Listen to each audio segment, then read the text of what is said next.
Hey everybody, I'm Chef Ben, and I haven't done a cooking video in a while. You've probably noticed.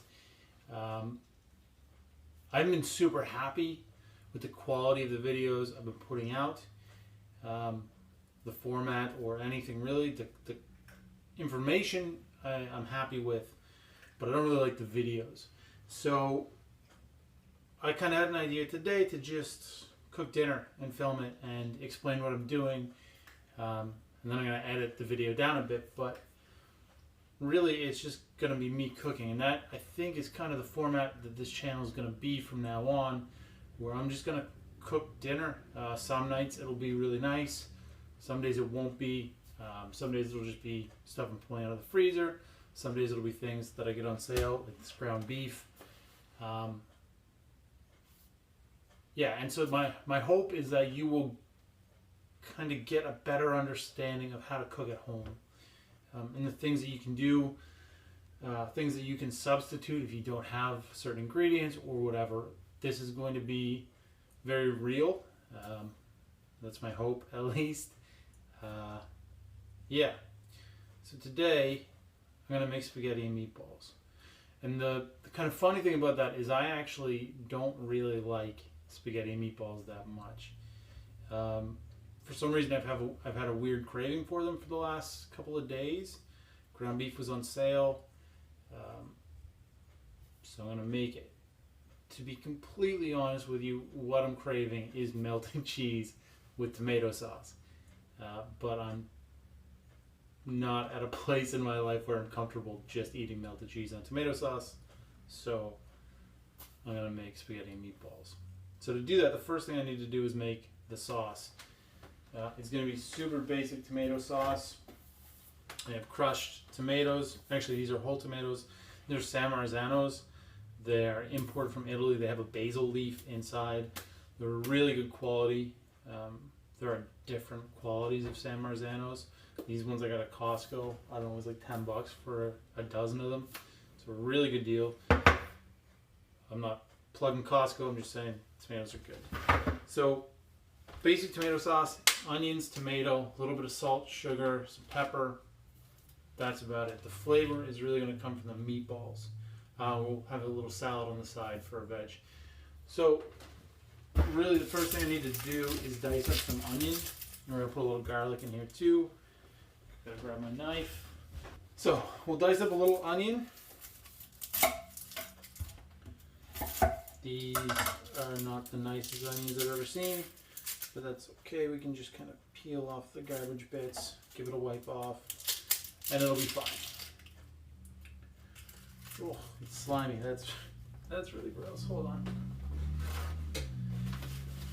Now, I mean, you could throw this away if you wanted, but it's an onion, right? You just peel away the layers and the other parts are fine. So because I just peel some of that off, I'm going to use a second one. My knife is feeling a little bit on the dull side, so I'm just going to hone it real quick. All this is doing is lining up the molecules and like that edge on the knife. It's just lining it up. I'm not really taking steel off, not really sharpening it. This is just called honing it.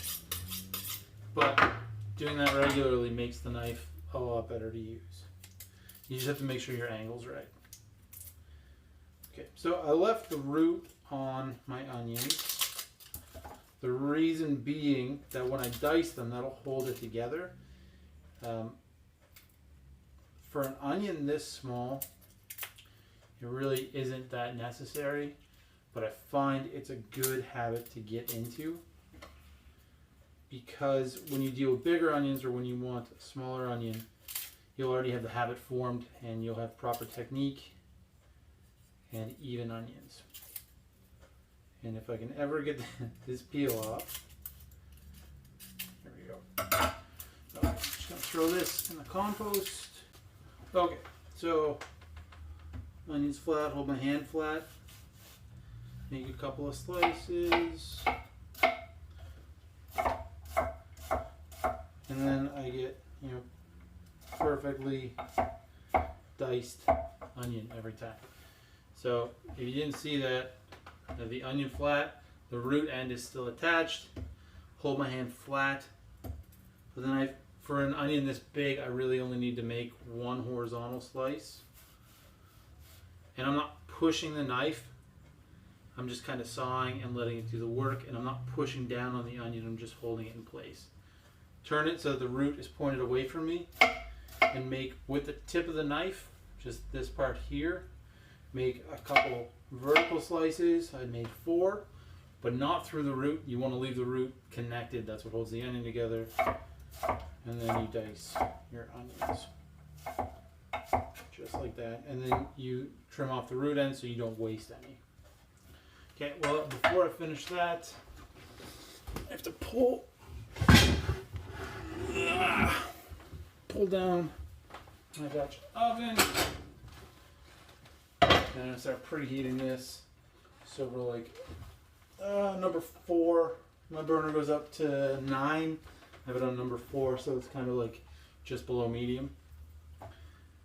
And now we'll do the same thing. So our meatballs, when we make them, we're going to have to sear them off first. And then we could finish them in the oven or whatever, but we're actually going to braise them in the tomato sauce, which will give us a really nice kind of tomatoey flavor. And it'll impart the flavor from the meatballs into the tomato sauce. People always ask me how to not cry when you're cutting onions. And you'll hear all kinds of foolish stuff like put a piece of bread in your mouth or chew gum or wear goggles or whatever. In reality, what's happening is the chemicals that are making you cry are actually going through your sinuses more than they're in your eyes. So wearing goggles probably isn't going to help that much. Really the secret is to breathe through your mouth. And sometimes onions are just super potent, sometimes they're not. There's not really too much you can do to control that. Grab a bit of garlic. And I'm going to add some olive oil to my pot. And you want like a decent amount of olive oil.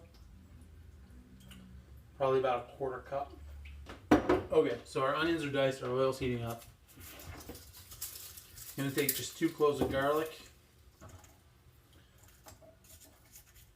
I'll pop the ends off very carefully. Move that over here. Give them a quick crush. And then when you crush them, the peel just comes right off. You don't really have to worry. Like if you, I'll use a small one.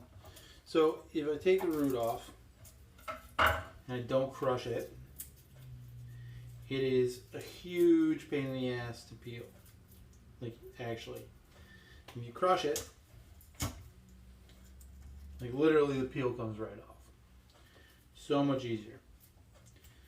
Now we're just going to give this a quick little chop. And the technique here is your fingers are curled back like this and your knife is in contact with the flat edge of your fingers. And your fingers never go ahead of the blade because that's how you cut your fingers off. Now, I don't really want this chopped too fine, so I'm going to stop there. If I wanted it minced, I'd put salt on it and grind it, and I think I'll do that for the meatballs, so I'll show you that in a few minutes. Now the oil is getting nice and hot. I can tell by how it's moving. And we'll throw the onions in. We don't want it to be too hot because we're not trying to like burn our onions or brown our onions. We're going to kind of caramelize them a bit, so we want a fairly low temperature. And now while that's doing that, we'll deal with our tomatoes. So I'm only going to use 1 can of tomatoes. I have a second one there, but I think I only need 1. Which I'm going to clean up first.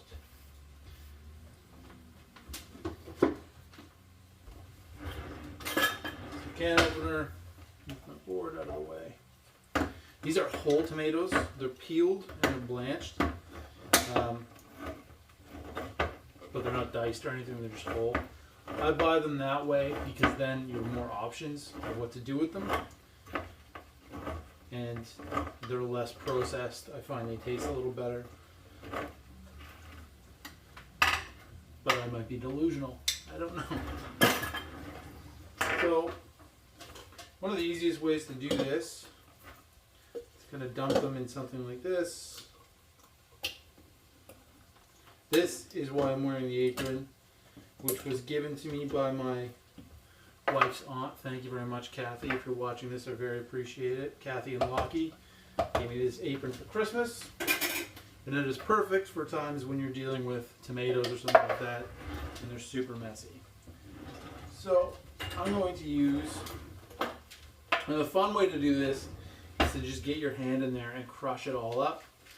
But today I'm actually going to use my immersion blender.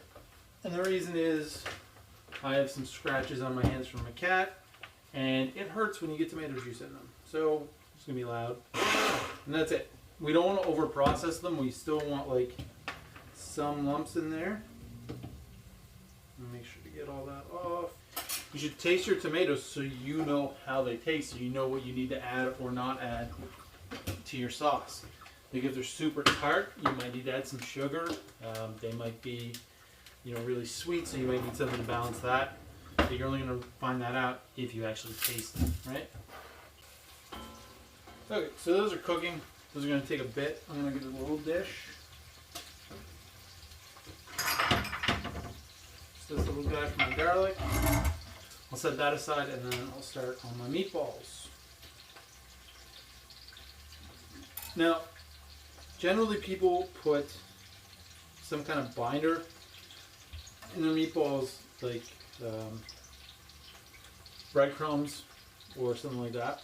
I'm not using any breadcrumbs. I don't eat wheat anymore, but I also didn't buy any gluten-free breadcrumbs, which is fine. I do have a bowl, which is perfect.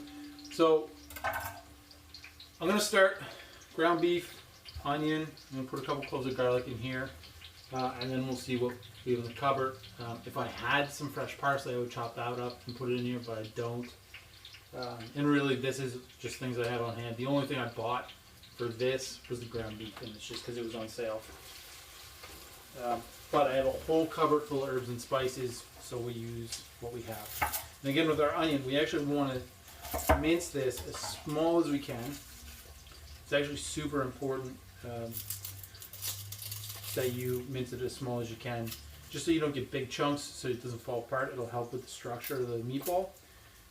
If I wasn't going to braise this in my tomato sauce, I would probably sear off my onions first, cook them a little bit before I add it into the meatball, just to soften it, and so you don't get any raw onion when you bite into your meatball. But because I'm braising this, it shouldn't happen. And because I'm going to cut the onion small enough. And so, just like before, to cut the onion, we're going to do the horizontal slices and then the vertical slices. But because we want smaller pieces of onion, we're going to do them a lot more, if that makes sense.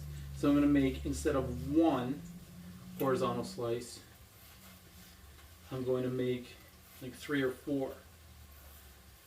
And then instead of 4 vertical slices, I'm going to make 6 or 7 or 8. And so all that does is give me a much finer dice on my onion. I'll bring this closer. See, so I have a much finer dice on my onion than I did before. And again, you're not pushing the knife through, you're just slicing it and letting it slide, and you're not pushing down on the onion, you're just holding it in place. And that's super important to realize.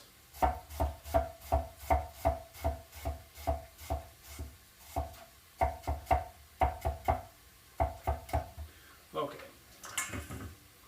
So we have one pretty small onion. It wasn't very big, and that's going in there. We're going to take quite a bit of garlic. I like a lot of garlic in my meatballs. Our onions are starting to look pretty good, starting to brown a little bit.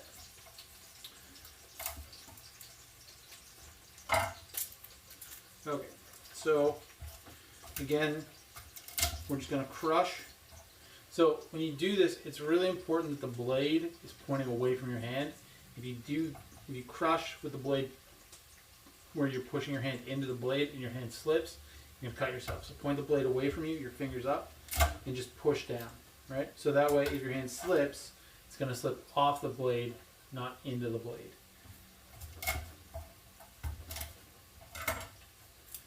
Okay, so we have our garlic. All the peels are off, just like that. I have somewhere a garlic press. I've never used it. This is my wife's. She uses it all the time, and it drives me crazy. Because what I'm about to show you is quicker than using a garlic press and more efficient. So we have our garlic, it's peeled. All we're gonna do is give it a really quick chop. It doesn't have to be even. A nice rough chop is all you need. We're gonna take a bit of salt. This is just a coarse kind of kosher salt. And we're gonna take the edge of our knife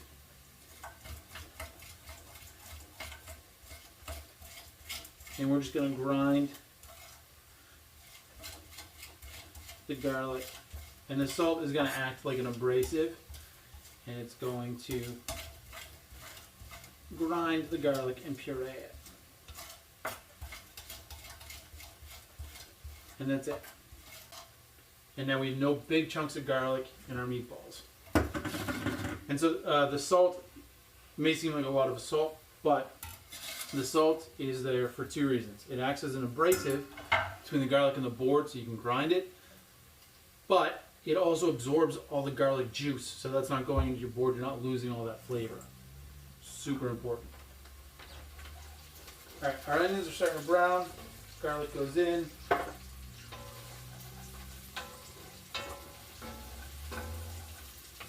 And the garlic only needs a second because it's chopped up so small. We'll let that go for like 1 minute, okay? So we have onions and garlic in there. I'm gonna give my hands a quick wash.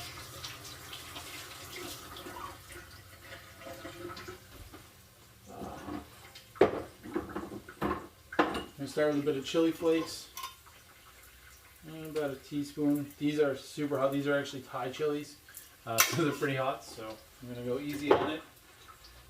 What else? I actually have some Italian seasoning, so we'll throw a bit of that in here. Probably about a tablespoon to 2 tablespoons.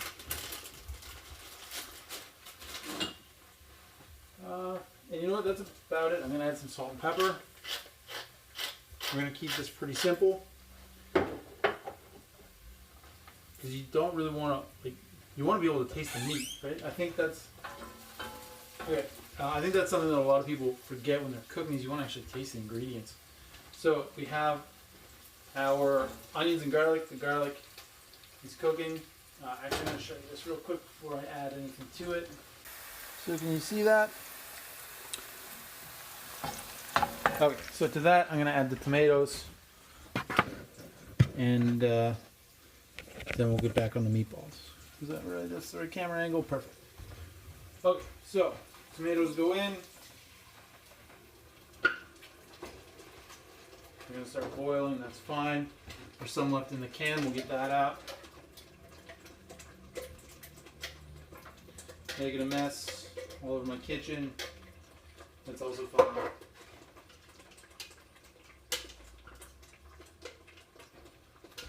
So I'm going to add just a touch of water to loosen it up a little bit and to rinse out that jar so I can get a little bit more of the tomato in there. And to this, all I'm going to add is about a teaspoon of salt, a bit of pepper,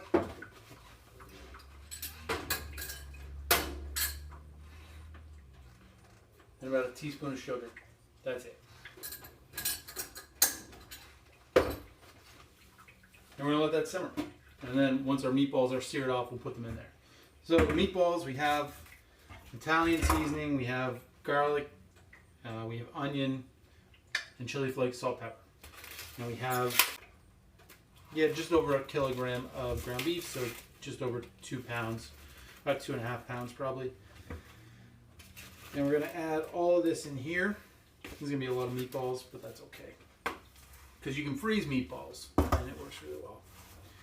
So we're just going to mix this up. Actually, I'm going to break an egg in there before I get too crazy.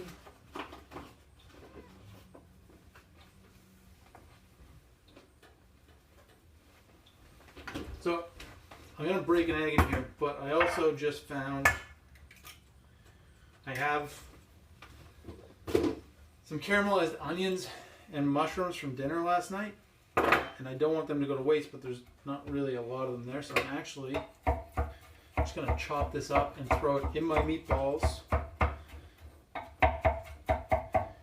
just for a little bit of added flavor. The caramelized onion will add a little sweetness, and the mushrooms will give it a little bit of depth. Now, if you don't have leftover caramelized onions and mushrooms in your fridge, I wouldn't worry about it too much. Okay, so we're just going to mix this up.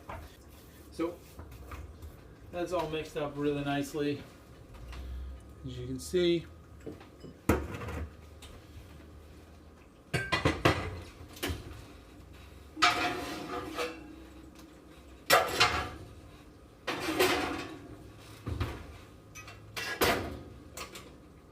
Actually, just gonna switch these burners, put the meatballs in the front, heat that up over a moderate high heat. So if 5 is medium, I have it on 6.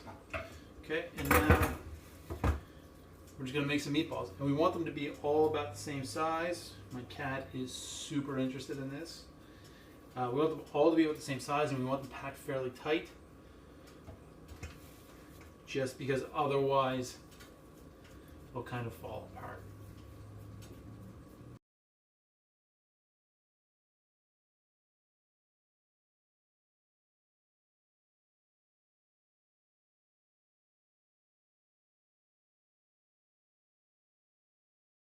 Alright, so I'm just waiting for my pan to get hot. Meatballs are done. I turned the sauce down to low, so it's just going to simmer for a while, and then I'll add the meatballs in. I'm going to have to cook them in batches, so I don't cool my pan down too fast, and as they're done searing, I'll just add them to the pan. Now the key here is a really hot pan, not like crazy hot, like it's not on high, it's only on 6, 5 is the middle, but you want the pan to have time to heat up. That way when the meat hits it, it actually sears as opposed to just kind of sitting there and sticking. It'll give you a more uniform sear on the meatball, and it'll prevent it from kind of falling apart on you. So we're going to let that get hot. I haven't put any oil in it because if I put oil in the pan first, as the pan's heating up, the oil will smoke before the pan is necessarily hot. We want the pan to smoke, not the oil. And for this, I'm going to use olive oil. Generally for something that's being done in this high heat, I wouldn't, but it's meatballs, it's going in spaghetti. I think that olive oil is what I should use, and it's going to give it a nice flavor. If you wanted to, you could use canola oil or a combination of oils, like half canola, half olive. You could use sunflower oil or vegetable oil. Probably coconut oil, but it would impart some kind of coconut flavor, I'm assuming. Yeah, I don't know. So I'm going to use olive oil. And you want a generous amount here too. And that kills it. And then we're going to plop in a couple of meatballs. And the key here is really place them in. You don't want to throw them in. Even though it's super scary putting your hands that close to the oil, if you drop it in, the oil is going to splash up at you. And that is not what you want. You want to leave space between the meatballs, about an inch, half an inch, just because otherwise the pan's going to cool down so fast. So we're going to do half of them, and then we'll saute the other half. Okay, so we're just going to finish searing off these meatballs. I'm going to put them in the meat sauce. And they're going to simmer for about 30 minutes. In the meantime, I'm going to finish tidying up the kitchen, and then I'll come back and we'll check this out. Alright, so I'll see you soon. Okay, so the pasta is cooking, and again, the water is super salty. Not super salty, but like ocean water salty. A lot of people put oil in the water. They think that it's going to prevent the pasta from sticking together or something. It's not going to. If you look at oil and water, the oil sits on top. It doesn't circulate even if it's boiling. It generally just pools around the edges. don't bother wasting oil in your pasta water. Just stir your pasta. That's it. Well, this is cooking. I'm going to say, I hope that you enjoyed this video. This is kind of the format I'm going to go with from now on. It's going to be much longer than the previous videos, I think. Probably in the, I don't know how long this video is going to end up being, but probably in the 20 to 30 minute mark. Some of them will probably be shorter depending on what I'm cooking. But the goal is really to just give you as much information as possible. And for me, that's a lot easier when I'm just doing things and talking about what I'm doing. So that's the plan. Because I really want to just give you as much information as I can. I'm drain the pasta.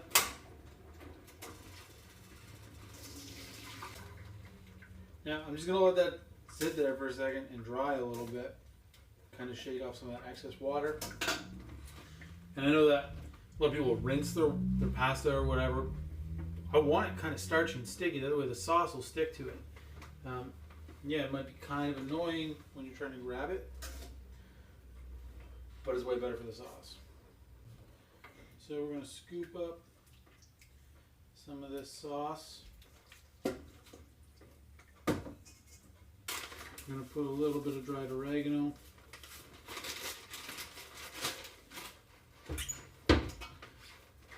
I'm going to put a little bit of this cheese in here to have it melt through the pasta. It's going to be real good, guys.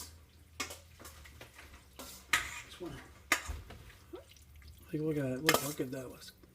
So excited for this. Oh my god. Okay.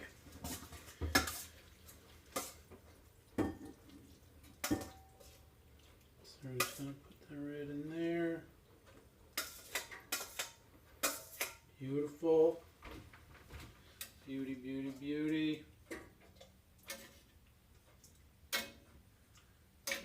5 of these meatballs. So these are the meatballs we made. They're glorious.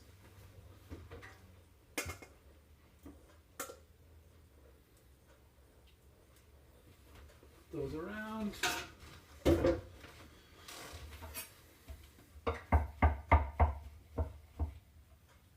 And just a touch of cheese over the top. Alright guys, I am Chef Ben. I'm super pumped to eat this. Thanks for watching my video, especially if you made it this far. I really appreciate it. If you like this, you should check me out on Instagram at Chef Ben Kelly. I give all kinds of really unique tips and tricks that you can use. You can follow me on Twitter, though honestly I don't really do much with my Twitter. Or you can check out my podcast on Anchor. It's called Food in 5. Or you can follow me on Facebook at Ben Kelly Cooks. And if you saw this on Facebook, thanks for watching it on Facebook. Anyway, that's it for today.